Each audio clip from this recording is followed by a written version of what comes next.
Hello students, तो हम लोग आज इस क्लास में स्टार्ट करने वाले हैं मैथ्स का chapter number 5 that is arithmetic progression which is chapter number 5 और इसको शॉर्ट में कहा जाता है एपी अरिथमेटिक प्रोग्रेशन। इसमें होता क्या है, हमें कुछ सीरीज दी जाती है और वो सीरीज जो होती हैं वो हो सकता है एपी में हो, अरिथमेटिक प्रोग्रेशन हो, या हो सकता है वो एपी ना हो। तो सीरीज कैसे हमें पता चलता है कि कोई सीरीज एपी है या नहीं है, वो हम समझते हैं। जैसे इस सीरीज को समझने के लिए मैं एक 2 का टेबल लिखता हूँ, 2 4 6 8 और 10, और ऐसे ऐसे ही मान लो मैंने इसको सिर्फ यहीं तक लिखा, सिर्फ इतना ही। तो अब ये जो एक सीरीज है, ये एक सीरीज जो है ना, वो एक फाइनाइट सीरीज है, मतलब एक पर्टिकुलर पॉइंट पे जाके खत्म हो गई। और ऐसे ही एक सीरीज हो सकती है जो 2 4 6 8 10 और उसके आगे ऐसे डॉट डॉट डॉट बना हुआ हो सकता है। वो सीरीज हमें बताएगी कि ये सीरीज इनफाइनाइट सीरीज है, कभी खत्म नहीं हो रही है ना। तो अब हमें इस सीरीज को जानना कैसे है कि कोई सीरीज कैसे अरिथमेटिक प्रोग्रेशन एपी होती है या कोई सीरीज एपी कैसे नहीं होती है, या क्या क्या यहाँ पर हम फॉर्मूले समझेंगे, वो सब हम इसी एक सिचुएशन से जानना शुरू करेंगे। सबसे पहले अगर हम बात करूं, जो मैंने ये सीरीज लिखी तो मैं इसको थोड़ा अच्छे से लिख देता हूँ एक बार। 2 4 6 8 और 10, मान लो मैंने सीरीज लिख दी यहाँ पे इस तरीके से, और सिर्फ फाइनाइट सीरीज है, इतने नंबर है। तो अगर ये सीरीज मुझे चेक करना है एपी में है नहीं है, तो पहले वो कैसे करते हैं हम सबसे पहले समझ लेना। जो हमारे सबसे पहला नंबर होता है उसे हम फर्स्ट टर्म कहते हैं, है ना, फर्स्ट टर्म, ठीक है, पहली टर्म कहलाती है ये हमारी सीरीज की। ऐसे ही आप समझ जाओगे, सेकंड नंबर पे तो सेकंड टर्म, ये थर्ड नंबर पे तो थर्ड टर्म, ये फोर्थ नंबर पे तो इसे हम फोर्थ टर्म कहेंगे, और ये लास्ट फिफ्थ टर्म, इसे हम लास्ट टर्म भी कह सकते हैं, क्योंकि हमें पता है कि एक एपी की सीरीज खत्म हो रही है एक पर्टिकुलर टाइम बाद जाके। तो ये हमारी पहले नंबर पे है। और ध्यान रखना, पहले नंबर की एपी की सीरीज जो फर्स्ट टर्म होता है उसे ए भी कहा जाता है, ए, ठीक है ना, ए कहा जाता है। या फिर आप इसे पहले नंबर की है तो इसे ऐसे लिख सकते हो A1, इस तरीके से मैं लिखाना शुरू कर रहा हूँ A1। तो अगर ये सेकंड नंबर पे है तो ये A2 लिखा जाएगा इस तरीके से। मान लो ये थर्ड नंबर पे है तो ये ऐसे A3 लिखी जाएगी। मान लो ये फोर्थ नंबर पे है तो ऐसे ये A4 लिखी जाएगी। ये फिफ्थ नंबर पे तो इसे A5 लिखा जाएगा इस तरीके से। और एपी में कोई सीरीज जब होती है जब उन हर सक्सेसिव यूनिट्स में जो प्रीवियस यूनिट है उससे जो सक्सेसिव यूनिट है उसकी अगली में सेम डिफरेंस हो। जैसे 2 और 4 है, इन दोनों के बीच में आप कहोगे 2 का फर्क है, ठीक है, +2 हो रहा है यहाँ पर। फिर 4 और 6 है, यहाँ पे भी आप कहोगे 2 प्लस हो रहा है। फिर 6 से 8 है, यहाँ पे भी आप कहोगे 2 प्लस हो रहा है।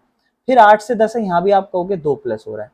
यानी कि एक ऐसी सीरीज है जो शुरू से अब तक ये दिखा रही है कि हर पर्टिकुलर न्यू सीरीज में 2 ऐड होता जा रहा है। तो क्या ये सीरीज एपी है? बिल्कुल। क्यों? क्योंकि इनका जो डिफरेंस है ना, वो हर पर्टिकुलर इंटरवल के बाद डिफरेंस जो है ना वो सेम है। डिफरेंस जो है ना वो सेम है, 2 का डिफरेंस है। इसीलिए हम इसे कॉमन डिफरेंस कहते हैं, एपी के अंदर कॉमन डिफरेंस कहा जाता है। और कभी भी एक एपी की सीरीज में आप कॉमन डिफरेंस निकालते हो तो कैसे निकालते हो? ये फर्स्ट टर्म है और सेकंड टर्म है, सेकंड में से फर्स्ट टर्म को माइनस करते हैं, सक्सेसिव में से प्रीवियस को माइनस कर देते हैं। तो हम डी को रिप्रेजेंट, कॉमन डिफरेंस को डी से रिप्रेजेंट करते हैं। जैसे मैंने आपको बताया, फर्स्ट टर्म को हम ए से रिप्रेजेंट करते हैं। पहली चीज बहुत इंपॉर्टेंट है, ये याद रखना।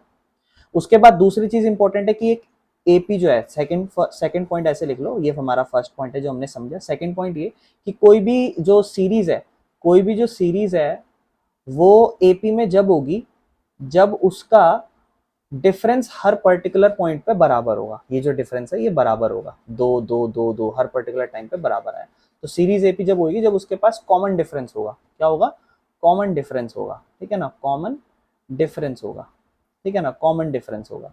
एक सीरीज एपी में जब होगी जब उसके पास कॉमन डिफरेंस होगा, उस सीरीज में हर बार जो डिफरेंस है वो सेम बढ़ता जाएगा, या सेम कम हो सकता है, या मतलब जो भी है डिफरेंस हर बार सेम होना चाहिए हर पर्टिकुलर टाइम पे। तो वो डिफरेंस भी कैसे निकाला जा सकता है? तो वो डिफरेंस को हम पहली चीज डी कहते हैं, और वो डिफरेंस दूसरी वाली में से पहली टर्म को माइनस कर दो, यानी कि सेकंड टर्म में से माइनस कर दो फर्स्ट टर्म। या फिर आप ऐसा भी कर सकते हो, थर्ड में से सेकंड माइनस कर दो, तब भी डिफरेंस 2 ही आएगा। तो हम ये काम भी कर सकते हैं, थर्ड में सेकंड माइनस कर दो, या फिर आप ये कर सकते हो, फोर्थ में से थर्ड माइनस कर सकते हो, तो भी आपका डिफरेंस वही आएगा। यानी कि ये सारे हमें कॉमन डिफरेंस निकालना सिखाते हैं। तो हम यहाँ पे एक सीरीज में 3 चीजें समझ चुके हैं। पहले तो हम ये समझेंगे कि एक सीरीज जो है वो एपी कब होगी? जब उनके बीच में सेम डिफरेंस होगा। दूसरी चीज, जो पहली टर्म होती है उसे हम फर्स्ट टर्म कहते हैं, ए कहते हैं उसे, ए। और जो उनके बीच में डिफरेंस होता है वो कॉमन डिफरेंस कहलाता है, और वही यही बताता है कि वो डिफरेंस सब में कॉमन है अगर, तो वो सीरीज एपी है। और वही डिफरेंस जो है, मतलब एक सीरीज में अगर हर बार डी सेम आ रहा है तो हम कह सकते हैं वो सीरीज एपी है। लेकिन अगर वो डिफरेंस हर बार अलग आने लग जाए, जैसे मान लो मैं एक सीरीज बनाऊं दो, दो के बाद चार, चार के बाद मैं 8 कर दूं यहाँ पर, तो आप कहोगे पहले में 2 का फर्क है, अगले बार में 4 का फर्क है। तो ये जो डिफरेंस है वो कॉमन नहीं है, अनकॉमन है, एक बार 2 है एक बार 4 है, तो इसका मतलब ये एपी नहीं है। तो हम ऐसे चेक करते हैं कोई भी सीरीज एपी है या नहीं है, इस तरीके से हम चीजों को चेक करते हैं। तो यहाँ पर इस चैप्टर का ये छोटा सा एक थोड़ा सा इंट्रो हो गया, अभी भी और चीजें हमें समझनी है।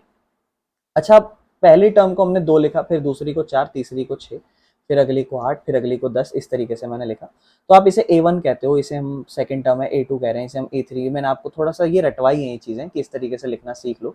तो फर्स्ट टर्म A1 है, उसे हम A भी कह सकते हैं कि फर्स्ट टर्म है ये, A1 कह लो या A कह लो, बात एक ही है, कोई दिक्कत नहीं है। सेकंड टर्म आपको पता है कि उसमें जो एक बार ना डिफरेंस बढ़ रहा है, डिफरेंस बढ़ रहा है एक बार डिफरेंस बढ़ रहा है। अगर हम फर्स्ट टर्म को थर्ड टर्म से कंपेयर करें तो आप कहोगे भैया फर्स्ट टर्म और थर्ड टर्म में बस फर्क कितना है कि डिफरेंस ना आप 2 बार जुड़ जाएगा। या फिर आप ऐसे समझो, फर्स्ट टर्म अगर हम लिखें A, तो सेकंड टर्म जो निकालोगे आप कहोगे सेकंड टर्म पहली वाली में डिफरेंस कितना बढ़ रहा है वो जोड़ दो, पहली वाली A और दूसरी वाली जो डिफरेंस है उसमें D जोड़ दो, तो आपके पास सेकंड टर्म आ जाएगी इस तरीके से। जैसे पहली टर्म क्या थी 2, और डिफरेंस कितने का है 2 का, तो पहली टर्म 2 और दूसरी वाले में जो डिफरेंस है वो भी 2 है, तो हमारी सेकंड टर्म आ जाएगी जो कि है 4। लेकिन अगर हमें थर्ड टर्म निकालनी पड़ी तो आप कहोगे कि जो दूसरी टर्म है a प्लस डी, जो दूसरी टर्म है a प्लस डी, उसमें एक बार और डिफरेंस जोड़ दो, एक बार और डिफरेंस जोड़ दो। क्या ये a और d 2 बार है तो क्या ये 2d नहीं बन गया? हाँ ठीक है। अच्छा, अगर हमें फोर्थ टर्म निकालनी हो, फोर्थ टर्म, तो आप कहोगे पिछली वाली में एक डिफरेंस और जोड़ दो। तो पिछली वाली निकली थी a प्लस 2d और उसमें डिफरेंस एक बार और जोड़ दो, तो आप कहोगे a तो एज इट इज रहेगा और 2 difference 1 difference, answer is 3 times difference. अब अगर आपको फिफ्थ टर्म निकालनी है तो आप कहोगे कि पिछली वाली टर्म जो हमारी 8 आई है उसमें एक बार डिफरेंस और जोड़ दो, तो आप कहोगे a और डिफरेंस 3 और 1 टोटल 4 बार हो गया, 4 बार डिफरेंस। आपने एक चीज यहां से निकाली होगी, वो ये कि जब हमारी फर्स्ट A1 थी उसे हमने A ही कहा, लेकिन जो हमारी A2 थी सेकेंड टर्म उसमें हमने एक बार डिफरेंस जोड़ा, और थर्ड टर्म में हमने डिफरेंस एक बार और जोड़ा, यानी कि A प्लस 2D आया, और फोर्थ बार में हमने डिफरेंस एक बार और जोड़ लिया, है ना, और फिफ्थ टर्म में हमने डिफरेंस एक बार और जोड़ लिया। अब आप इस चीज को, मैं आपको बोलता हूँ, इस चीज को, इस A5 को इस डिफरेंस से रिलेट करो। A हर बार है उसको इग्नोर करो, लेकिन डिफरेंस देखो एक बार कम है, यानी कि अगर मैं आपको कल को बोलूं A20 निकालो, 20वीं टर्म पता लगाओ, तो इसका फॉर्मूला अपने आप ही बन गया A प्लस 19D, एक बार डिफरेंस कम। एक आपने एक लॉजिक समझा है, क्रोनोलॉजी समझे कि इस तरीके से कुछ लॉजिक बन रहा है। अगर मैं आपको बोलूं A99 निकालो तो आप कहोगे A प्लस एक बार डिफरेंस कम 98D, इस तरीके से। अगर मैं आपको बोलूंगा A 1000वीं टर्म निकालो, मतलब 1000th टर्म, उसे एक A 1000 ऐसे लिखेंगे, तो आप कहोगे A प्लस 999D, इस तरीके से। लेकिन अगर मैं आपको बोलूं AN निकालो, AN, तो आप कहोगे भैया इस बार हम जो भी यहाँ नंबर लिखते थे डिफरेंस में कम करके लिखते थे, तो यहाँ पर हम A तो फिर से लिखेंगे ही, और इस बार हम क्या कर रहे हैं, हम जो 1000वीं टर्म है तो उसमें एक कम, 99वीं टर्म है तो एक कम, 20 है तो एक कम, तो जो इस बार है वो नंबर n है, तो n में क्या एक कम और डिफरेंस फॉर्मूला आ जाएगा इस तरीके से। यहाँ से हमारा एक an का फॉर्मूला जनरेट हो जाएगा, जो हम समझेंगे अच्छा इस तरीके से फॉर्मूले जनरेट होता है। क्लियर है? तो आपको यहाँ पर मैंने एक फॉर्मूला, एक तो मैंने ये चीज समझाई कि कभी भी आपको कोई बोले A50 50वीं टर्म पता लगाओ, जैसे मैं आपसे बोलूं इस क्वेश्चन में 5वीं टर्म क्या है, तो आप कहोगे 5वीं टर्म है 10, मैं कहूंगा छठी टर्म क्या होगी तो आप कह दोगे 12। लेकिन हर क्वेश्चन में आप हर टर्म नहीं निकाल सकते, तो उसको आप कैसे, जैसे A50 बोल रखा है आपको, तो A50 मतलब 50वें नंबर पे आंसर क्या आ रहा है ना, A50 मतलब 50वें नंबर पे क्या आंसर आ रहा है, तो इसका आप फॉर्मूला लिख दोगे डायरेक्ट A प्लस 49D। और आपको देखो डिफरेंस हर क्वेश्चन का पता है 2 का है, तो आप D की जगह 2 लिख दोगे, है ना, अगर हम इसी सीरीज की बात करें। और A मतलब फर्स्ट टर्म आपको पता है 2, तो आप चीजों को आसानी से समझ पा रहे होगे। 2 49 इंटू 2 98, आंसर इज 100, यानी कि आप कह दोगे कि जो 50वीं टर्म होगी इस सीरीज की जो आगे जाके जा रही होगी, 50वें नंबर पे जो आंसर आएगा वो आंसर हमारा 100 आएगा। मुझे उम्मीद है आप इस चीज को समझ पा रहे होगे मैं क्या समझाना चाह रहा हूँ। इसके बाद एक और चीज हमें समझनी होती है, देखो हम मेजरली 4 चीजें होती हैं। ए फर्स्ट टर्म समझ चुके हैं, डी हर टर्म के बीच में डिफरेंस, ए एन कुछ नहीं है, फॉर्मूला है, ए की जगह 10 होगा, 20 होगा, 30 होगा तो एक कम। तो अब ए एन है तो ए और फिर एन में एक कम और फिर डिफरेंस, इस तरीके से हम लिखते हैं इसे, है ना। तो एक चीज और समझनी है अब हमें यहाँ पे, वो क्या, अब मैं आपको समझाता हूँ। जैसे मैंने सीरीज लिखी थी 2 4 6 8, ऐसे ही मैंने ये 8 के बाद सॉरी 10 आया था। तो जैसे ही मैंने आपको क्या कहते हैं यहाँ पर ऐसे से आगे चला चला के मैंने कहा अगर इसकी 50वीं टर्म निकालनी होगी, तो आपने कहा भैया इसको 50वें नंबर पे हमारा आंसर 100 आया है।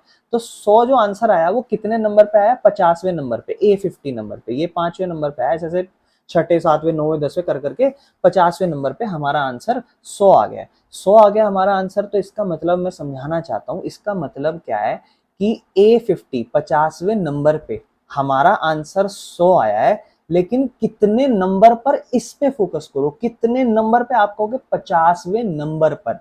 क्या इसे हम एक तरीके से ए एन ही तो कहते हैं, इस तरीके से तो रिलेट करते हैं।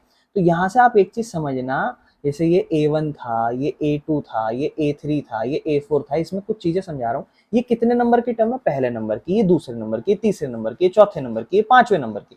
पहले नंबर की, इसका मतलब कितने नंबर की है, पहले नंबर की, यानी कि n फर्स्ट। कितने नंबर की है, दूसरे नंबर की, यानी कि इसमें n की वैल्यू 2 है। कितने नंबर की, तीसरे नंबर n की वैल्यू 3 है। कितने नंबर की, चौथे नंबर की n की वैल्यू 4 है। कितने नंबर की, n की वैल्यू 5 है। कितने नंबर की है, 50वें नंबर की है, तो n की वैल्यू 50 है। तो आप ध्यान रखना, यहाँ हमें 4 चीजें समझनी होती है। ए फर्स्ट टर्म, डिफरेंस, डिफरेंस उन टर्म के बीच में कितने का फर्क है। ए एन मतलब कि वो कितने नंबर की टर्म है, ये नहीं पूछ रहे हम कितने नंबर पर है, ये नहीं पूछ रहे, कितने नंबर पर क्या आंसर है, कितने, ये बताता है कि कितने नंबर पे क्या आंसर है, और एन बताता है कितने नंबर पर है, ठीक है ना, कितने नंबर ऑफ टर्म्स है। ये बताता है कितने नंबर ऑफ टर्म्स है, और ये बताता है कि उस नंबर ऑफ टर्म्स पे हमारा आंसर क्या है। मैं अगर आपको बोल रहा हूँ ये सीरीज अगर यहाँ तक होती तो मैं आपसे पूछता लास्ट नंबर कितना है, तो आप बोलते लास्ट नंबर 8 है। मैं कह रहा हूँ कितने नंबर पे, आप कहोगे चौथे नंबर पे, यानी कि एन की वैल्यू 4 है और जो ए एन है वो 8 है। क्या ये बात क्लियर हो रही है? मुझे उम्मीद होगी कि आप इसका बेसिक समझ चुके हो। अब हम एक्सरसाइज 5.1 स्टार्ट करेंगे, जहां से हम इन चीजों को क्लियर करेंगे। सबसे पहले अगर हम बात करूं तो जो क्वेश्चन नंबर 1 है, इसको मैं सबसे लास्ट में कराऊंगा। वर्ड प्रॉब्लम है, इसको लास्ट में कर लेंगे। हम सबसे पहले शुरुआत करते हैं हमारे क्वेश्चन नंबर 2 से, ठीक है। तो मैं अगर क्वेश्चन नंबर 2 देखूं, इसमें फर्स्ट पार्ट में देखता हूं, पहले क्वेश्चन समझता हूं। क्वेश्चन नंबर कहता है कि इसकी ना 4 टर्म्स लिखो, हम आपको कुछ कुछ चीजें दे रहे हैं। कहता है ए हमने दे दिया आपको 10 और हमने डी भी आपको 10 दे दिया, यानी कि एक सीरीज है उसकी पहली टर्म, एक सीरीज है उसकी पहली टर्म 10 है और उसकी अगली टर्म में कितने का फर्क होगा, 10 का ही फर्क होगा। तो आप खुद सोच सकते हो अगली टर्म क्या होने वाली है, 20। उसकी अगली टर्म क्या होने वाली है, फिर डिफरेंस 10 जुड़ जाएगा, 30। फिर उसकी अगली टर्म क्या होने वाली है, आप बोलोगे फिर डिफरेंस जुड़ जाएगा, 40। उसने बोला था पहली चार टर्म लिखो, लिख दिया हमने। लेकिन आपको ऑब्वियस सी बात है ऐसे नहीं करना, आपको लिखना है कि पहली टर्म है A1 जिसे हम A कहते हैं, सेकंड टर्म A2 है यानी कि डिफरेंस एक कम, 2 बार है तो डिफरेंस एक कम मतलब A प्लस डी। A3 मतलब डिफरेंस एक और बार कम, A प्लस 2D। A4 मतलब डिफरेंस एक और बार कम, A प्लस 3D। तो हमें 4 टर्म लिखनी है। अब हम A की जगह क्या, 10 पहली टर्म आ गई। A प्लस डी, A मतलब 10, D मतलब 10, ठीक है ना। A plus 2D, 10 plus 2 into difference is 10। A plus 3D मतलब A 10 और 3 डिफरेंस कितना, 10। तो हम इसको थोड़ा ठीक करते हैं, आंसर इज 10, यहाँ पे आंसर इज 20, यहाँ पे 2 10 जा 20, 20 और 1 30, ठीक है ना। 3 10 जा 30 एंड 1 40। तो देखो ये हमारी सीरीज है, और ये तो हमने ऐसे ही सोच ली थी, पर जरूरी नहीं हमारे क्वेश्चनों को ऐसा सोच पाएंगे, ठीक है ना। जैसे फर्स्ट सेकंड क्वेश्चन देखो, a इज इक्वल टू -2 और कहता है d इज इक्वल टू 0, कहता है इसमें AP निकालो। तो अब इसको ध्यान से समझते हैं, बड़े ध्यान से सुनना मेरी बात। 4 टर्म निकालनी है, पहली टर्म A1, दूसरी A2, तीसरी A3, चौथी A4। A1 मतलब A, A2 मतलब A प्लस डी, A3 मतलब A प्लस 2D और A4 मतलब A प्लस 3D। तो A मतलब -2, अगला -2 प्लस 0, अगला -2 प्लस 2 और डिफरेंस की जगह क्या लिखोगे, 0। फिर अगला A मतलब -2 प्लस 3 इंटू डिफरेंस की जगह क्या लिखोगे, 0। तो अब देखो इसको समझो, आंसर इज -2, इसका आंसर -2, इसका आंसर देखो 2 0 ज़ा 0, तो ये सब पूरा कट गया, सिर्फ -2 बचेगा यहाँ भी, और इसमें 3 0 ज़ा 0, आंसर क्या बचेगा, -2। यानी कि यहाँ हम एक चीज समझ रहे हैं, सारी टर्म सेम आ रही है। क्यों? क्योंकि उसने बोला था डिफरेंस है ही नहीं, जीरो है। जीरो मतलब मैं कहूँ एक सीरीज है और उसके बीच में अगली अगली जो उसकी टर्म है उसके बीच का जो डिफरेंस है जीरो है, तो आप कहोगे भैया अगली भी एक होगी, फिर उसकी अगली भी एक होगी, एक एक एक एक, एक ऐसे चलता रहेगा। यानी कि इसका आंसर आप देख के बता सकते थे कि डिफरेंस बिकॉज जीरो है, तो हमारा चाहे हम उसकी 100वीं या 1000वीं टर्म भी निकाल लें, डिफरेंस तो हर बार जीरो रहेगा, तो आंसर वही आने वाला है। अगर मैं इसके थर्ड पार्ट की बात करूं तो कहता है ए 4 है, डी की वैल्यू -3 है। ए 4 है और डी की वैल्यू -3 है। देखो वैसे तो आप चीज़ों को सोच के चल सकते हो, जैसे पहली टर्म लिखोगे तो 4 ही हो जाएगी, दूसरी में 3 कम होगा, क्योंकि आप जब इसको जोड़ोगे अगली टर्म को तो वो तो बता रहा है कि डिफरेंस 3 कम हो रहा है, यानी कि ये सीरीज जो है ना वो नेगेटिव जा रही है। तो 4 में 3 कम अगली 1 होगी, फिर 1 में 3 कम करना है तो -2 होगी, फिर उसमें 3 कम करना है ऐसे -5। लेकिन अब उसको सॉल्व करके चेक करते हैं क्या यही आंसर है जो हमने सोचे हैं। तो A1 A2 निकालना होगा, A3 निकालना होगा, A4 निकालना होगा। A1 मतलब 4, डायरेक्ट ए ही होता है हमारा, है ना। A2 मतलब ए और एक बार डिफरेंस, है ना, क्योंकि 2 है तो डिफरेंस एक बार। ए 4 है और उसमें जोड़ना है डिफरेंस, डिफरेंस मतलब -3। कभी भी -3 प्लस माइनस प्लस दोनों एक साथ ऐसे हो तो इनको प्लस माइनस माइनस करते हैं, 4 - 3 आंसर विल बी 1, ठीक है ना। उसके बाद A3 A प्लस 2D हो जाएगा, ठीक है ना। ए हमारे पास कितना है 4 प्लस 2 और फिर गुना में है -3। अब देखो 2 और 3 आपस में दोनों गुना हो रहे हैं, बाहर प्लस का साइन है, 2 के पास प्लस का साइन है, 3 के पास माइनस का साइन है, बट अल्टीमेटली ये मल्टीप्लाई हो रहा है। आपको इस चीज पे फोकस करना है, यूं मत सोचना ये सब प्लस माइनस हो रहे हैं।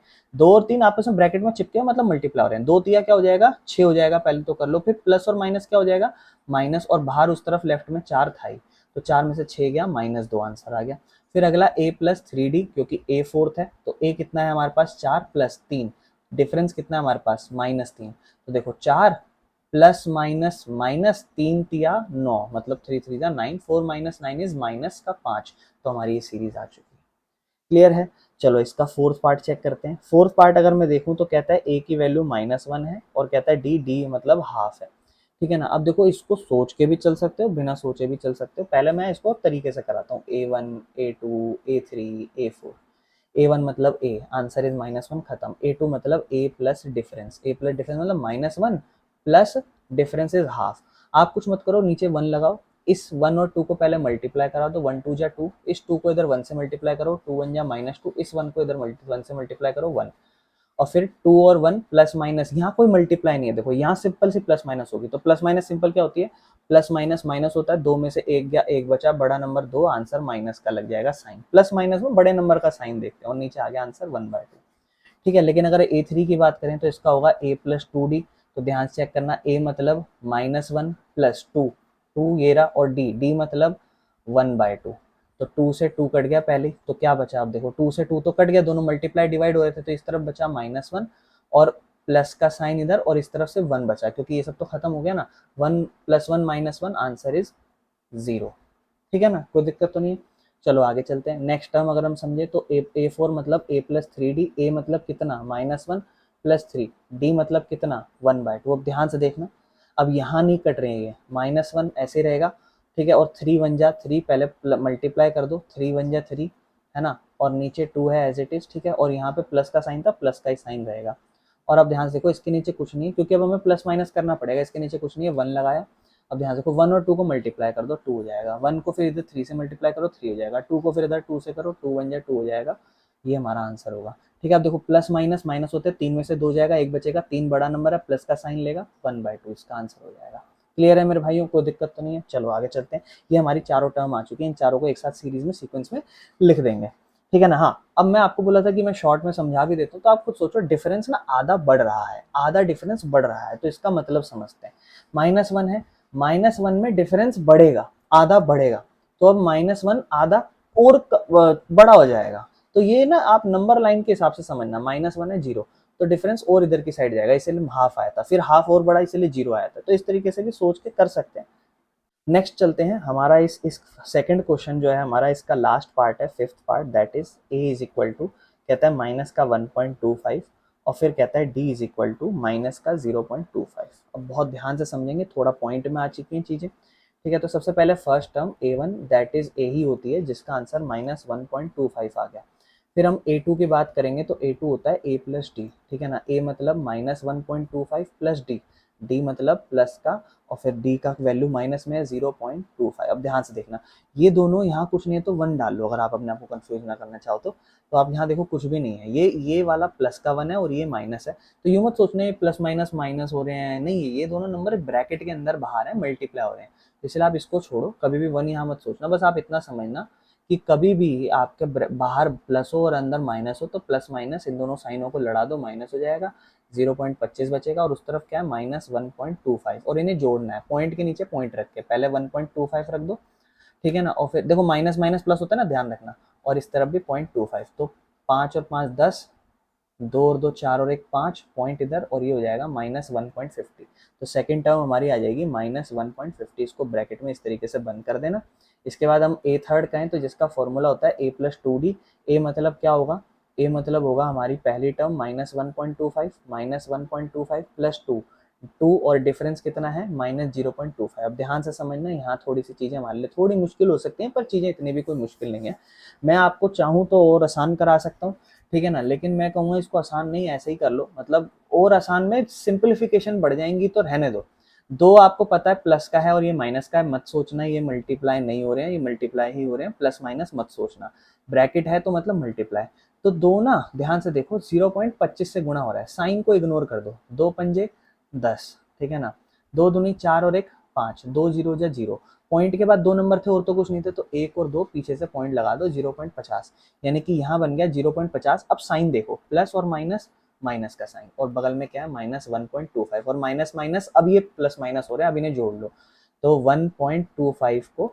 0.50 से जोड़ लो, क्योंकि माइनस माइनस प्लस होता है, आंसर इस 5 5 2 7, और 1 और 0 1, बड़ा नंबर इसका था, इसका साइन माइनस का था, आंसर का -1.75, ठीक है जी, ठीक है। नेक्स्ट पे बात करते हैं ए फोर्थ का फॉर्मूला होता है a+3d, ए हमारे पास क्या है माइनस का 1.25 प्लस 3, डिफरेंस हमारे पास कितना है सेम, माइनस का 0.25 है डिफरेंस, और इसको फिर इससे पहले मल्टीप्लाई करेंगे, तो 3 को मल्टीप्लाई करेंगे 0.25 से, 3 पंजे 15, 3 दूनी 6 और 1 7, और पॉइंट यहाँ पे आएगा, जीरो यहाँ आएगा, तो माइनस का 1.25 प्लस और माइनस माइनस होता है, और बचेगा 0.75, और माइनस माइनस अब कुछ मल्टीप्लाई नहीं हो रहा, दोनों प्लस हो जाएंगे, 1.25 इसी के साथ जोड़ दो, पॉइंट के नीचे पॉइंट रखना, 5 और 5 10, 7 और 1 8 और 2 10, 1 और 1 2, 2.000, 2.0 आंसर आ जाएगा इसका, 0 0 ऐसे लिख सकते हो, और माइनस का साइन लगाओ, बड़ा नंबर माइनस का, तो -2.0 को आप सिर्फ -2 भी कह सकते हो, पॉइंट के बाद जीरो की वैल्यू नहीं होती,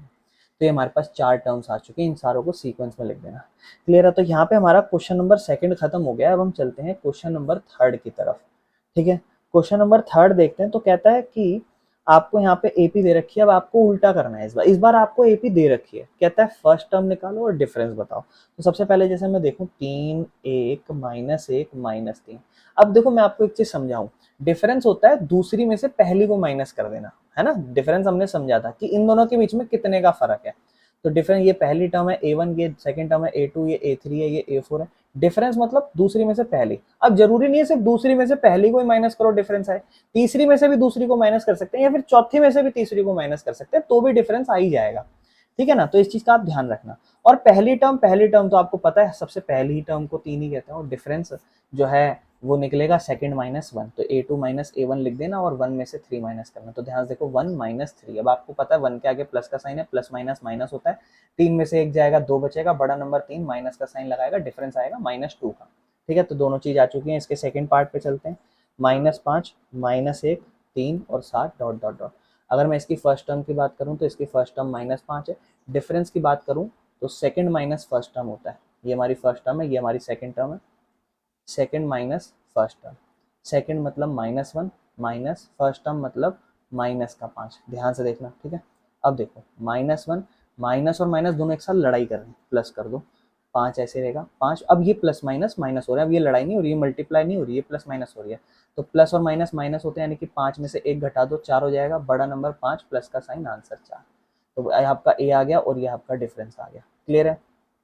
चलो थर्ड पार्ट देखते हैं, फ्रैक्शन दे दी, देखो पर फ्रैक्शन आसान है, 5/3 9/3 इस तरीके से आपको 13/3 दे दिया। अगर मैं बात करूं इसकी फर्स्ट टर्म की, तो फर्स्ट टर्म पहली ही दिखाई देती है 1/3, और डिफरेंस की बात करूं तो दूसरी माइनस करते हो पहले में से, तो दूसरी यहाँ पर 5/3 है और पहली माइनस करोगे 1/3 है ना, तो नीचे 3 एज इट इज आ जाएगा क्योंकि नीचे सेम नंबर है, एलसीएम लेने की जरूरत नहीं है, मल्टीप्लाई मत कर देना, ठीक है। 3 एज इट इज आ जाएगा और 5 में से 1 जाएगा, 4/3, ये हमारा डिफरेंस आ गया, ठीक है। चलो फोर्थ पार्ट पे चलते हैं। फोर्थ पार्ट है 0.6, 1.7, 2.8, 3.9।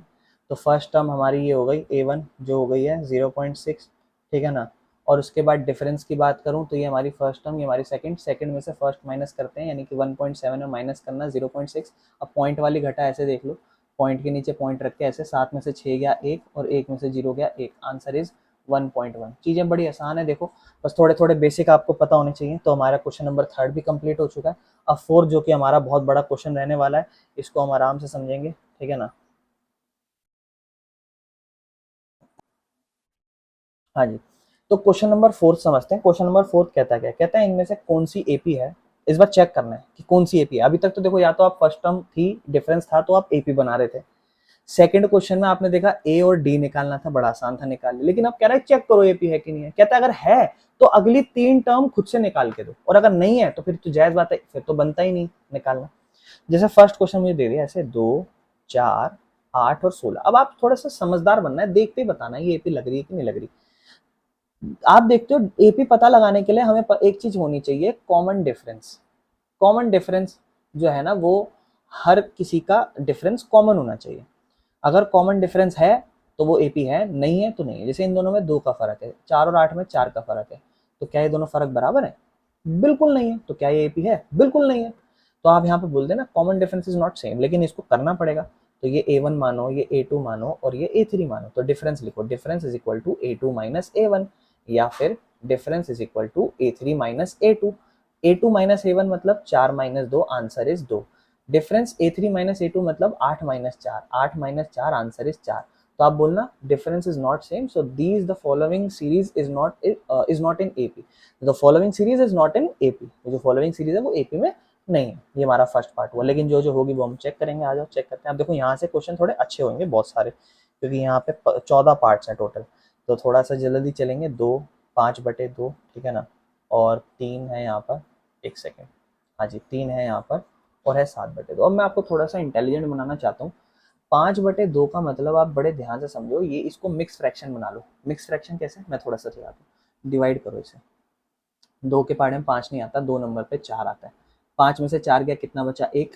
इस 1 को ऊपर भेजो, इस 2 को नीचे भेजो, और इस 2 को साइड में भेजो, और इस 2 को नीचे भेजो। तो ध्यान से देखना जो भी मैंने बोला, 1 को ऊपर भेजो 1, 2 को साइड में भेजो, और इस वाले 2 को नीचे भेजो यहाँ, और इस तरीके से इस नंबर को लिखो 2 होल 1/2। सबसे पहले इसको ट्राई कर लेना, फिर वीडियो ऑन करके देखना कि आप सही कर रहे हो। तो चलो चेक करते हैं।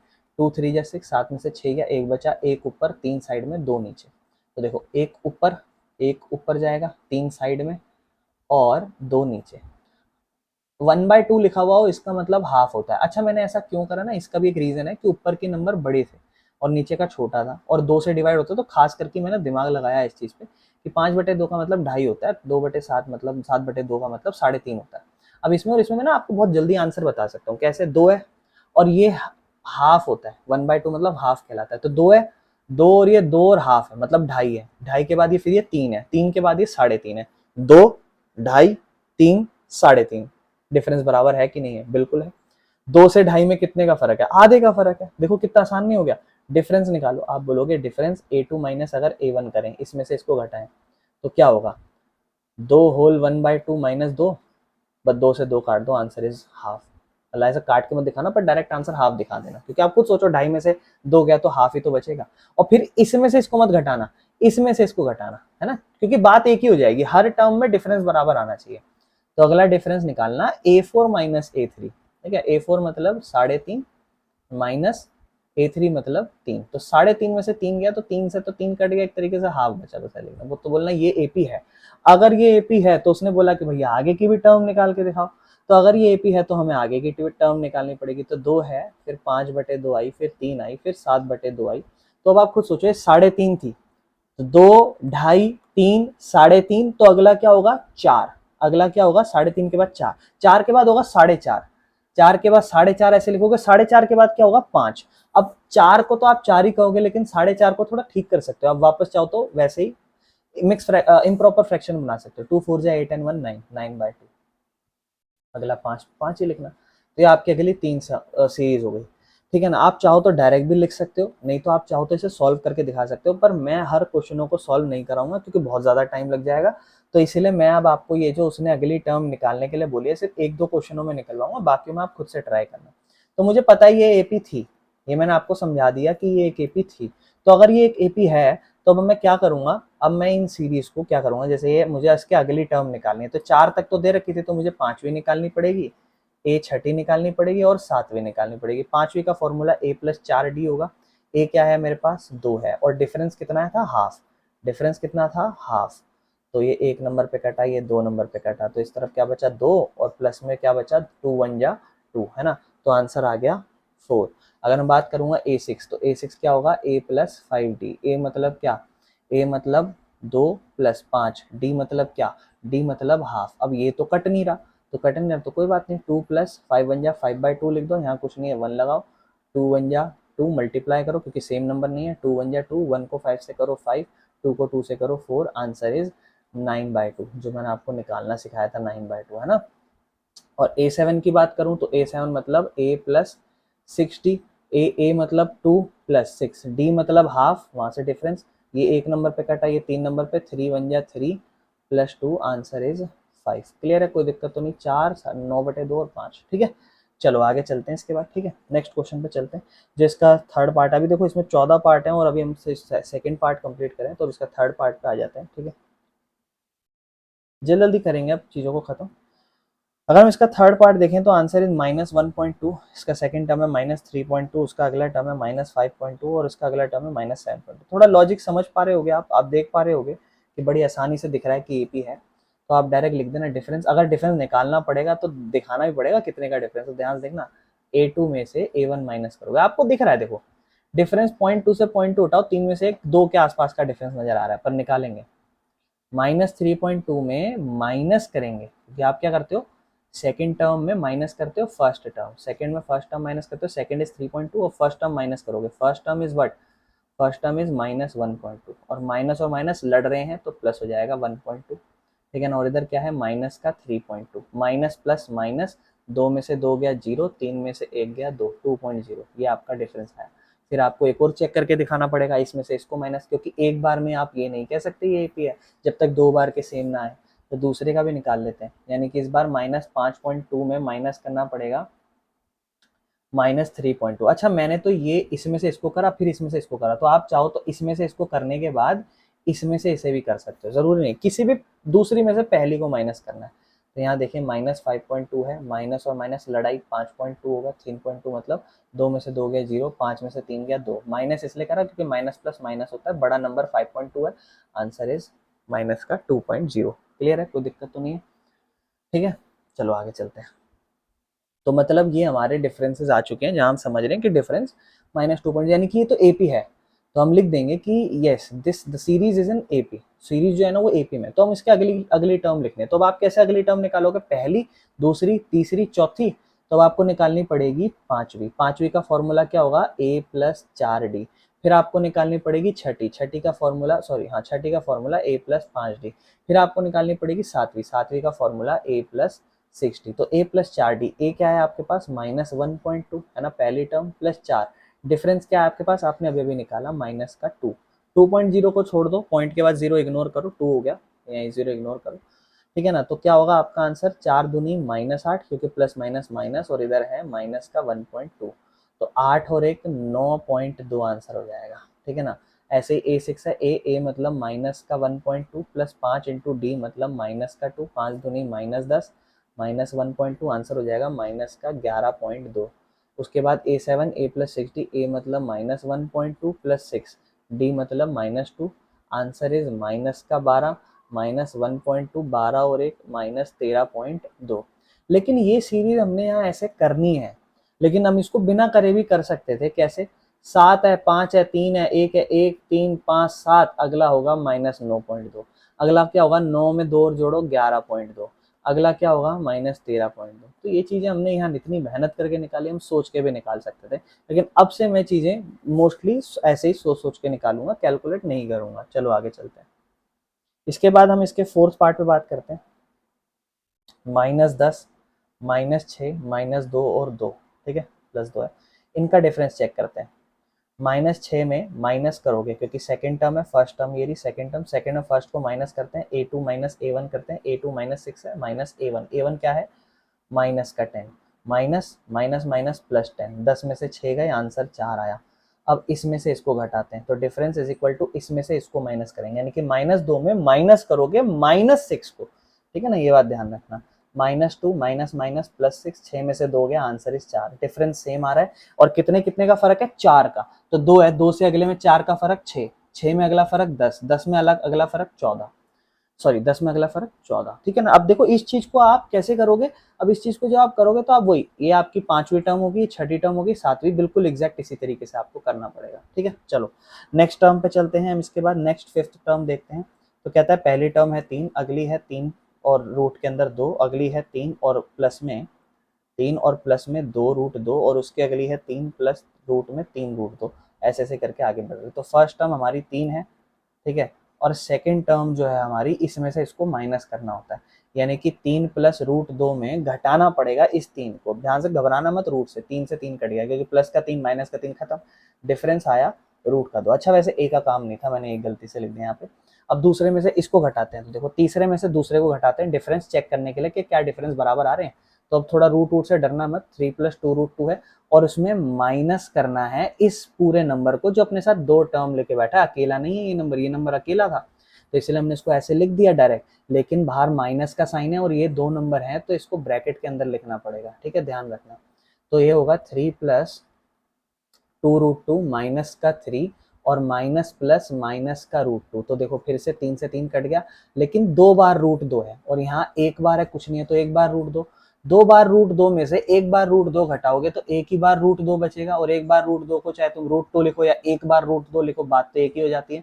डिफरेंस दोनों बार बराबर आया है, यानी कि सब में बराबर का डिफरेंस है। तो ये 3 है, 3 बार √2, फिर 3 + 2√2, 3 + 3√2, तो अगला क्या होगा 3 + 4√2, अगला क्या होगा 3 + 5√2, अगला क्या होगा 3 + 6√2। और ये कैसे निकालोगे, A4, ए मतलब A5, ये क्या आपकी पहली दूसरी तीसरी चौथी थी, अभी आपकी 5वीं टर्म होगी, 5वीं टर्म मतलब A5, A5 मतलब A + 4D, फॉर्मूला A क्या है 3 है, +4 D क्या है √2 है, देखो कैसे अपने आप ही आ गया फॉर्मूला।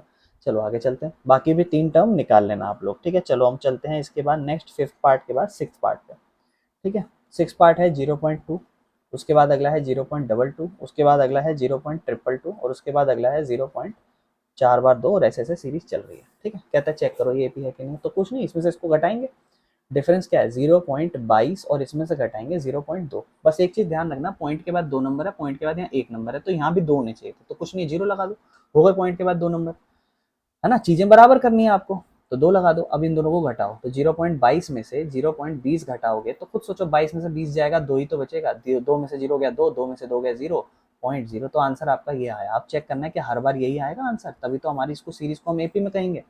तो अगले में से आप क्या करना है, इसमें से इसको घटाना है, इसमें से इसको घटाना है, तो इधर क्या है 0.222 और इस सर माइनस करना है 0.22। अब यहाँ 3 बार 2 है, यहाँ 2 बार है, तो भैया यहाँ भी 3 बार नंबर होने चाहिए, तो यहाँ 0 लगा दो। तो क्या करो 0.222 में घटाओ किसको 0.220 को, तो अब ध्यान से देखना, 2 में से 0 गया 2 बचा, 2 में से 2 गया 0 बचा, 2 में से 2 गया 0 बचा, 0.002। अब आप खुद सोचो, इस बार जो डिफरेंस आया वो 0.002 का है और पिछली बार 0.02 का था। बेटा ध्यान रखना, यहाँ पर पॉइंट के बाद 0 लगाया क्योंकि पॉइंट के बाद 0 की वैल्यू नहीं होती, लेकिन कभी भी कोई आंसर ऐसा आए 0.02 और 0.002, तो इसका मतलब ये नंबर जो है ना, अभी कंपेयर करो इनको, ये 3 नंबर है और ये 2 संख्याओं का, इसका कंपेयर करोगे तो यहाँ आप पीछे 20 लगा दोगे, मतलब 0 लगा दोगे, 0 की वैल्यू नहीं होती, तो यहाँ आपका आंसर ये 20 बन जाएगा, लेकिन ये आपका आंसर अल्टीमेटली 2 है। तो ये डिफरेंस कहीं कभी भी किसी भी नज़र से हमें बराबर नहीं आ रहे हैं, तो ये एपी नहीं है, ध्यान रखना इस चीज़ का। इसके नेक्स्ट 7th पार्ट पे चलते हैं। 7वें पार्ट पे हम चलेंगे तो आंसर है 0, -4, -8, -12। बस चेक करते हैं, तो देखो वैसे देख के पता ही चल रहा है 4 का फर्क है, 4 का फर्क है, तो ये एपी है। अगला -12, अगला क्या होगा -16, अगला क्या होगा -20, उससे अगला क्या होगा -24, तो ये एपी है। अब वो कैसे, डिफरेंस निकाल लेना, क्या करोगे इसमें से इसको घटाओगे, -4 में घटाओगे 0, तो डिफरेंस -4 आ जाएगा। फिर इसमें से इसको घटाओगे, चेक करोगे कि -8 में घटाएंगे -4 को, ठीक है, तो -8 माइनस माइनस +4, और 8 प्लस माइनस माइनस होता है, 8 में से 4 जाएगा 4 बचेगा, बड़ा नंबर 8 माइनस का साइन, क्लियर है, कोई दिक्कत तो नहीं। डिफरेंस बराबर है, मैंने अगली सीरीज आपको बता दिया, आपको फॉर्मूले से कर लेना है कैसे निकालोगे, ठीक है। प्रॉपर फॉर्मूले से निकालना, ध्यान रखना। ये कौन सी थी, पांचवी टर्म, छठी टर्म, सातवीं टर्म। पांचवी टर्म का फॉर्मूला a प्लस 4d होता है। a आपके पास 0 है और d आपके पास -4 है। बकायदा पूरा सॉल्व करना, ठीक है, वरना दिक्कत हो सकती है आप लोगों को, ठीक है। चलो नेक्स्ट, नेक्स्ट है -1/2, फिर उसकी अगली है -1/2, फिर उसकी अगली है -1/2, फिर उसकी। अब बहुत से लोग इसे देख के ऐसा हो सकता है कह दें कि ये एपी नजर नहीं आ रही है, पर ये एपी है, क्योंकि इनमें कुछ फर्क ही नहीं है। तो इसका डिफरेंस हर बार आप क्या कह दोगे, 0 है। डिफरेंस क्या है, 0 है। डिफरेंस क्या है, 0 है। तो इसमें आप सॉल्व भी मत करना, ऐसे दिखा के बोल देना डिफरेंस इज 0, और उसकी अगली टर्म भी क्या होगी, -1/2, उसके अगली भी क्या होगी, -1/2, और उसके अगली भी -1/2 होगी। चलो खत्म, नेक्स्ट पार्ट पे चलते हैं। इसके नेक्स्ट पार्ट पे चलते हैं। तो कहता है 1, 3, 9, 27। खुद सोचो, 2 का फर्क है, 6 का फर्क है, एपी नहीं है। तो बोल देना एक बार डिफरेंस 3 - 1 2 का आया, और एक बार डिफरेंस 9 - 3 6 का आया। तो डिफरेंस सेम नहीं है, तो ये एपी नहीं है। तो अगली 3 टर्म क्या निकाल के दें तुम्हें, ठीक है। चलो आगे चलते हैं। इसके बाद है एक टर्म ए, फिर अगली 2a, फिर अगली 3a, फिर अगली 4a। तो देखो लग रहा है, पर एक बार चेक कर लेते हैं। तो डिफरेंस क्या होता है, दूसरी में से पहली माइनस करना। तो 2 बार ए में से एक बार, ये कुछ नहीं है तो एक बार ए कह सकते हैं। 2 बार ए में से एक बार ए गया तो एक ही बार ए बचेगा, ठीक है। अगला इसमें से इसको चेक करते हैं। 3 बार ए में से 2 बार ए जाएगा तो एक बार ए बचेगा, यानी कि ये भी एपी है। ये एपी है। अगली क्या होगी, 5 है, अगली क्या होगी 6, अगली क्या होगी 7 है। फॉर्मूले से करोगे तो ये पांचवी टर्म है, पांचवें नंबर पे। पांचवें नंबर पे फॉर्मूला क्या होगा, a+4d। ए मतलब पहली टर्म ए ही है, और 4d मतलब डिफरेंस कितने का है, ए का। तो 4 बार ए और एक बार ए, 5 बार ए, ऐसे ऐसे करके इसको सॉल्व कर लेना, ठीक है। नेक्स्ट पार्ट पे चलते हैं इसके। इसका नेक्स्ट पार्ट है ए, फिर अगला है ए का स्क्वायर, फिर अगला है ए की पावर 3, फिर अगला है ए की पावर 4। अब इसमें यूं मत सोचना ये है, चेक करते हैं एक बार। डिफरेंस आ गया ए। सेकंड वाला, अच्छा पहले वाला डिफरेंस हम निकालेंगे, तो दूसरे में से पहले को माइनस करते हैं। दूसरे में से पहले को हम माइनस करते हैं, तो इसमें से इसको माइनस करेंगे, यानी कि ये क्या है, a² माइनस ए। अब बड़े ध्यान से देखना, यहाँ a 2 बार मल्टीप्लाई हो रहा है, a की पावर 2 मतलब a कितनी बार मल्टीप्लाई हो रहा है, 2 बार, माइनस ए, है ना। अब इन दोनों टर्म में देखो, a कॉमन ले लोगे, a कॉमन ले लोगे तो ऐसे आ जाएगा कॉमन, और अंदर इसकी जगह क्या बचेगा, a, और इसकी जगह, तो जब a कॉमन लेते हो तो उसकी जगह 1 बच जाएगा, तो अंदर 1 बच जाएगा। ये पहली बार का डिफरेंस आया। दूसरी बार का डिफरेंस क्या है, a3 में से a2 माइनस करोगे, a की पावर 3 में से a की पावर, यानी कि यहाँ a कितनी बार है, यहाँ a है 3 बार, और यहाँ कितनी बार है a 2 बार। तो आप कहोगे भैया 2 बार है, दोनों में 2 बार कॉमन ले लेते हैं, यानी कि a 2 बार कॉमन ले लिया। यहाँ पे क्या बचा, सिर्फ a, माइनस का साइन है। यहाँ तो क्या बचा भैया, कुछ भी नहीं बचा, 1 बचा है। तो बताओ क्या दोनों के डिफरेंस बराबर आ रहे हैं, आप कहोगे नहीं। ध्यान रखना, स्क्वायर में कभी भी डिफरेंस ऐसे बराबर आते भी नहीं है, ठीक है। नेक्स्ट, नेक्स्ट है ये वाला अच्छा क्वेश्चन है, √2, √8, √18। अगर आप में से बहुत से लोग इसे ऐसे सोच रहे हैं कि 8 में से 2 गया तो 6 बचा, 18 में से 10 बचा तो डिफरेंस बराबर नहीं है, ऐसा नहीं है। ये इस तरीके से नहीं सॉल्व होता। कभी भी रूट का नंबर बड़ा नहीं होना चाहिए। यहाँ रूट के नंबर बड़े हैं कि नहीं है, तो भैया इन्हें फैक्टराइज करो। फैक्टराइज कैसे, इस तरीके से, ध्यान से देखना। 2 के पाड़े में 8 आता है कितने नंबर पे, 4 नंबर पे। फिर 4 किसके पाड़े में, 2 के पाड़े में 2 नंबर पे। 2 किसके पाड़े में, 2 के पाड़े में 1 नंबर पे। आपके मन में सवाल आया होगा 2 से ही क्यों करा, बेटा प्राइम नंबर से करते हैं, इसे प्राइम फैक्टराइजेशन कहलाते हैं। प्राइम नंबर से करते हैं, प्राइम नंबर 2, 3, 5, 7, 11, 13, इस तरीके के नंबर जो सिर्फ अपने खुद के पहाड़े में आते हो। इसे 4 से नहीं कर सकता था। 4 से क्यों नहीं कर सकता था, 4 एक ऐसा नंबर है जो 2 के पहाड़े में भी आता है और 4 के पहाड़े में भी आता है, तो क्या वो प्राइम नंबर हुआ, नहीं। 2 एक ऐसा पहाड़ा है जो सिर्फ 2 के पहाड़े में आता है। बताओ किसी और के पहाड़े में आ जाए तो 2 बोलोगे, एक को गिनना में मत कभी भी किसी में भी। 3 सिर्फ 3 के पहाड़े में आता है। 6 से कर सकता था इसे, 6 से पहली बात होता भी नहीं, लेकिन 6 से कभी किसी नंबर को कर भी नहीं सकते। क्यों नहीं कर सकते, 6 प्राइम नंबर नहीं है। क्यों, 6 के पाड़े में भी आता है, तो 2 के पाड़े में भी आता है, 3 के पाड़े में, तो ये 6 प्राइम नंबर नहीं है। तो प्राइम नंबर से करता है। तो देखो √8 था, √8 को हमने क्या कैसे लिख सकते हैं, 2 × 2 क्योंकि 2 2 जा 4, 4 2 जा 8, यानी कि वैसे लिख सकते हैं। देखो रूट के अंदर डबल नंबर की पेयरिंग हो जाती है, तो 2 बाहर आ जाएगा और ये अंदर रह जाएगा। डबल जब पेयरिंग होती है ना तो वो बाहर आता है, एक बार बाहर आता है। 2 बार होता है तो एक बार बाहर आता है, और अंदर सिर्फ रूट। तो इस तरीके से हम इसे लिख देंगे 2√2। ऐसे ही √18 का भी फैक्टराइज करो। 2 के पाड़े में 9 नंबर पे। अब ये 2 के पाड़े में तो आता नहीं, तो 3 से करो। 3 के पाड़े में 3 नंबर पे, फिर 3 के पाड़े में 1 नंबर पे। जब आप इस 18 की बनाओगे तो लिखोगे 3 × 3 × 2। अब देखो 2 बार है तो एक बार बाहर आ गया और अंदर रह गया √2, तो ये हो जाएगा 3√2।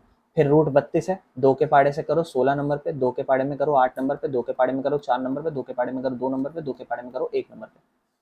√32 का क्या क्या हुआ, ध्यान से देखना। 2 × 2 × 2 × 2 × 2, 5 बार 2, तो एक बार यहाँ पेयरिंग हुई बाहर आ गया, एक बार यहाँ पेयरिंग हुई बाहर आ गया, लेकिन अंदर रह गया 2। तो 2 दूनी 4 और अंदर रह गया 2। तो अब देखो, एक बार √2, 2 बार √2, 3 बार √2, 4 बार √2, तो एपी नजर आ रही है, कैसे नहीं आ रही, देखो है ना डिफरेंस। दूसरे में से पहला माइनस करो, यानी कि दो बार रूट दो में से एक बार रूट दो घटाओ, तो दो बार रूट दो में से एक बार रूट दो घटाओगे तो एक बार रूट दो आंसर बचेगा।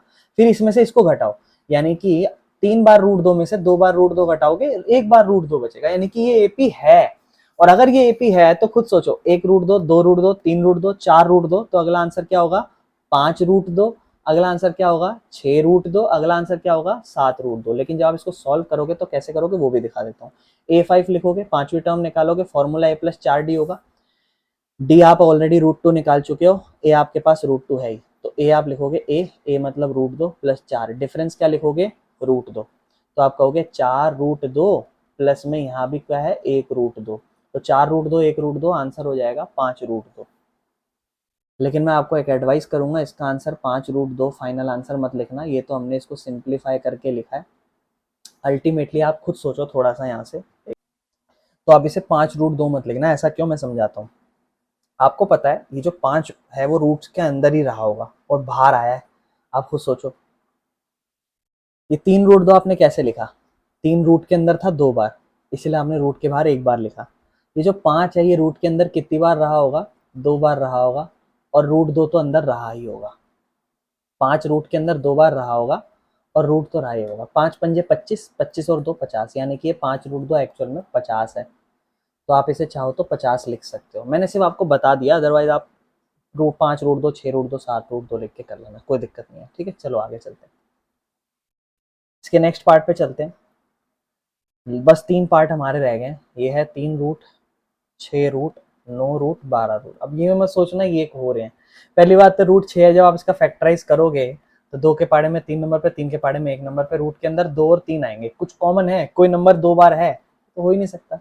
यानी कि आप खुद देख के ही बता सकते हो। और एक चीज और ध्यान देना, कभी भी रूट के नंबर में जमा और घटा सेम रूट के बेस में होती है।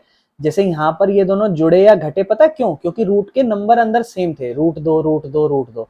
यहाँ तो एक के अंदर √3 है और एक के अंदर √6 है, ये जुड़ेंगे नहीं ना घटेंगे कभी भी। तो इसका डिफरेंस पता है क्या आ जाएगा, इसका डिफरेंस आएगा √6 माइनस √3, और इतना ही रहेगा, ये सॉल्व ही नहीं होगा। और √9 आपको पता है 3 होता है, क्योंकि 9 को हम अंदर क्या लिख सकते हैं, 3 और 3 2 बार, एक बार बाहर आ जाएगा और अंदर रूट के कुछ रहेगी, रूट खत्म, सिर्फ 3 रह जाएगा। और फिर अगले में आप जब डिफरेंस निकालोगे तो इसमें से इसको घटाओगे, यानी कि 3 में घटाओगे √6 को, जो कि ये भी डिफरेंस बराबर नहीं दिख रहे हैं, यानी कि ये एपी नहीं बना रहा। ठीक है, चलो अगला कहता है 1 की पावर 2 गुना 3 की पावर 2 गुना 5 की पावर 2 गुना 7 की। तो एक बार सॉल्व करते हैं। 1 की पावर 2 1, 3 की पावर 2 मतलब 3 2 बार गुना हो रहा है 9, 5 की पावर 2 25, 7 की पावर 2 49। चेक करते हैं कितने का डिफरेंस है, 8 का। और 25 और 9 में कितने का डिफरेंस है, तो देखो यहीं से हम समझ गए हैं चीजें। 25 और 9 में 16 का डिफरेंस है, बराबर हो ही नहीं सकते। इसमें 24 का डिफरेंस है, ये एपी नहीं है। ठीक है ना। इसके लास्ट पार्ट पे आते हैं जहां पे है 1 की पावर 2, 5 की पावर 2, 7 की पावर 2 एंड 73। 1 की पावर 2 मतलब 1, 1 1 जा 1, 5 की पावर 2 मतलब 5 5 जा 25, 7 की पावर 2 मतलब 7 7 जा 49, 73 70। अब चेक करते हैं कितने का फर्क है, 24 का। कितने का फर्क है, 24 का। कितने का फर्क है, 24 का, यानी कि ये एपी है। तो 73 में अगला 24 जोड़ दो, 4 और 3 7, 7 और 2 97 हो जाएगा। फिर इसमें 24 जोड़ दो, 7 और 4 11, 9 और 1 10 2 12, 121 हो जाएगा। फिर उसके बाद अगली में 24 जोड़ दो, 4 और 1 5, 2 2 4 1 145। ये सब इस तरीके से हमारी ये सीरीज हो जाएगी। तो मुझे उम्मीद है ये यहाँ पे आपको खत्म हो गया होगा। अब इसके बाद आप देखोगे जो हमने फर्स्ट क्वेश्चन है वो कैसे सॉल्व करा है। फिर यहाँ पर हमारी एक्सरसाइज मेजरली कंप्लीट हो गई, जहाँ हमने इसके बेसिक समझे। हमारा ना एक्सरसाइज 5.1 में क्वेश्चन नंबर 1 रह गया था, इसके अलावा हमने सारे कर लिए। तो सबसे पहले क्वेश्चन नंबर 1 समझते हैं, ध्यान से समझना। उसने बस इतना बोला है आपको, इनमें से कौन सी सिचुएशन है जहां पर एपी बनेगी और क्यों बनेगी। नहीं बनेगी तो नहीं बनेगी। एपी इसलिए बनती है कोई भी सीरीज जहां पर उसके डिफरेंसेस सेम हो, हर अलग अलग सीरीज। कहता है टैक्सी का जो फेयर है वो ईच किलोमीटर जो है ना, when the fair is ₹15 for the first kilometre and ₹8 additionally add हो रहा है उसमें। तो सबसे पहले जो आपका पहला किलोमीटर जो आप ट्रेवल कर रहे हो, सबसे पहला किलोमीटर, तो आपको ₹15 फिक्स देना है। उसके बाद जैसे ही आपका एक एक किलोमीटर बढ़ता जाएगा तो आपको ₹8 बढ़ा के देना है, यानी कि नेक्स्ट बारी में आपको ₹8 बढ़ा के कितना रुपया देना होगा, आपको देना होगा ₹23। फिर उसके बाद अब आपको 23 रुपए में अगले 1 किलोमीटर के लिए फिर 8 रुपए बढ़ा के देना होगा, 31 रुपए। फिर आपको 8 रुपए बढ़ा के देना होगा, 39। तो आप इसको देखो, क्या ये आपको एक एपी लग रही है? हाँ, सब में कॉमन डिफरेंस कितने का है? 8 8 का है। तो आप बोलना yes this series will become a AP या this situation is an AP. Why it is an AP? Because the common difference is same which is 8. ठीक है, इसके बाद मैं सेकंड देता हूँ, amount of air present in the cylinder when a vacuum pumps remove 1/4 of the air remaining in the cylinder at a time. तो जो amount है एयर की जो सिलेंडर में प्रेजेंट है, जो अमाउंट है सिलेंडर की वो उसमें प्रेजेंट बोल रहा है कितनी है, जब एक वैक्यूम 1/4 एयर निकाल लेता है एक पर्टिकुलर टाइम में, ठीक है ना, 1/4 रिमूव कर रहा है हर पर्टिकुलर टाइम में। 1/4 मतलब उसने बोला है कि अमाउंट जो है ना एयर की जो प्रेजेंट एक सिलेंडर में वो कितनी है, ऐसा बोल रहा है। और आपसे बोल रहा है कि एक वैक्यूम पंप है, जो वैक्यूम पंप 1/4 एयर निकाल लेता है जितनी भी सिलेंडर में बची है। मान लो सिलेंडर में 1 लीटर या कुछ भी हवा बची है, सबसे पहले 1/4 निकाल लेगा एक का ही, तो बचेगा 3/4 हिस्सा। फिर कह रहा है बचे हुए का 1/4 निकालेगा, रिमेनिंग का 1/4 निकालेगा। अब हमारे पास सेकंड स्टेज में 3/4 बचा है, तो वो सेकंड स्टेज में 3/4 का 1/4 हिस्सा निकालेगा, यानी कि अगली बार में वो 3 4 चौक 16, क्योंकि ऑफ का मतलब मल्टीप्लाई होता है, तो अगली बार में वो फिर से 1/4 नहीं निकालेगा इसका, वो अगली बार में 3/16 निकालेगा। जो कि आप देखते ही समझ रहे हो कि ये डिफरेंसेस वैल्यूज के सेम नहीं है, ये एक एपी नहीं बना रही। वो दिक्कत इस चीज में, यहाँ पर अगर ये बोलता ना कि हर बार 1/4 निकाल रही है तो ये एक एपी होती, लेकिन अभी एक एपी नहीं है क्योंकि हर बार वो 1/4 निकाल रही है बचे हुए का। मान लो अगर पहले मैं बोलूँ कि 20 लीटर गैस है, इसका 1/4 निकालो, इसका 1/4 4 हिस्सों में बांटो, तो भैया पहले इसमें से निकल जाएगा 1/4 5, 15 रह गया। फिर इसका 1/4 निकलेगा, तो भैया फिर 15 का 1/4 जब निकालेंगे तो अगली बार भैया आंसर बचेगा 3 नंबर पे 3 पॉइंट कुछ निकालेंगे, 3.75। तो भैया पहली बार में 5 निकाला, दूसरी बार में 3.5, 3.75। सेम नहीं निकाल रहे हर बार, डिफरेंस सेम नहीं होगा हर बार का, यानी कि एक एपी नहीं। नेक्स्ट कहता है गड्ढा खोदना है, अच्छा कुआं खोदना है, उसकी जो कॉस्ट है हर मीटर की, कहता है इट कॉस्ट 150 रुपए लगा पहले, अगर आप पहला मीटर खोद रहे हो तो गड्ढा, फर्स्ट मीटर 1 मीटर गड्ढा खोदा 150 रुपए लगे। कह रहा है अब हर अगले एक मीटर में 50 रुपए ज्यादा लगेगा, तो पहले में अगर 150 रुपए लगा तो अगले जो सेकंड मीटर होगा उसमें कितना लग सकता है बताओगे? उसमें लगेगा 200 रुपया। 150 तो लगेगा लेकिन 50 और ज्यादा लगेगा, अगले में 50 और ज्यादा लगेगा पिछले वाले से, फिर उसके अगले में और। क्या ये एपी है? हाँ ये एपी है, कोई दिक्कत तो नहीं है। एपी इसलिए है बिकॉज इसका एक कॉमन डिफरेंस है जो कि 50 है। अगला कहता है मैंने अमाउंट ऑफ मनी अकाउंट में जमा कराता हूं हर साल, और 10,000 रुपये जमा कराए हैं, 10,000 रुपये जमा कराए हैं, और वो कंपाउंड इंटरेस्ट पे कराए हैं 8% पर एनम। तो अमाउंट ऑफ मनी कितना होगा हर साल में, हर साल में कितना पैसा होगा अगर मैं कंपाउंड इंटरेस्ट होगा? बेटा मैं आपको बता देता हूँ, कभी भी कंपाउंड इंटरेस्ट होता है और एक दूसरा इंटरेस्ट होता है सिंपल इंटरेस्ट।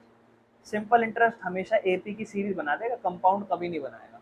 मैं एग्जांपल देता हूँ, 10,000 है, इसको इग्नोर करो, मैं कह रहा हूँ पहले साल मैंने बैंक में 1,000 रुपये जमा कराया, अगले और मुझे 10% का ब्याज मिलेगा एक साल बाद, तो दूसरे साल मेरे बैंक में कितने पैसे हो जाएंगे? आप बोलोगे भैया 1,000 रुपये तो रहेंगे और 10% इसका 100 रुपये, टोटल 1,100 रुपये हो जाएंगे। मैंने कहा भैया अगले साल फिर 10% का ब्याज लगेगा। बोलोगे भैया इस 1,000 रुपये में भी लगेगा, ये 1,000 रुपये तो फिर से 1,000 रुपये रहेंगे और इन दोनों पे ब्याज लगेगा, क्योंकि 1,000 रुपये का 100 रुपये भी और थे आपके बैंक में, इसका ब्याज कितना होगा? 100 रुपये, और इस 100 रुपये का ब्याज कितना होगा? 10 रुपये। तो अगले साल का ब्याज तो भैया क्या कहते हैं, पिछले वाले से 10 रुपए ज्यादा हो जाएगा। यानी कि ये तो हर साल जो बैलेंस है वो एपी में नहीं बढ़ रहा। और यही कंपाउंड इंटरेस्ट होता है। कंपाउंड इंटरेस्ट का मतलब क्या होता है, ब्याज पे भी ब्याज लगना। कंपाउंड इंटरेस्ट का तो मतलब यही होता है, ब्याज पे भी ब्याज चार्ज होना। यहाँ देखो ना, इस 100 रुपए पे भी ब्याज चार्ज होगा। तो कंपाउंड इंटरेस्ट का केस कभी भी एपी नहीं बना सकता, बस इतना समझ लेना। तो ये हम हमारी प्रॉपरली फर्स्ट एक्सरसाइज कंप्लीट हो गई है, ठीक है ना।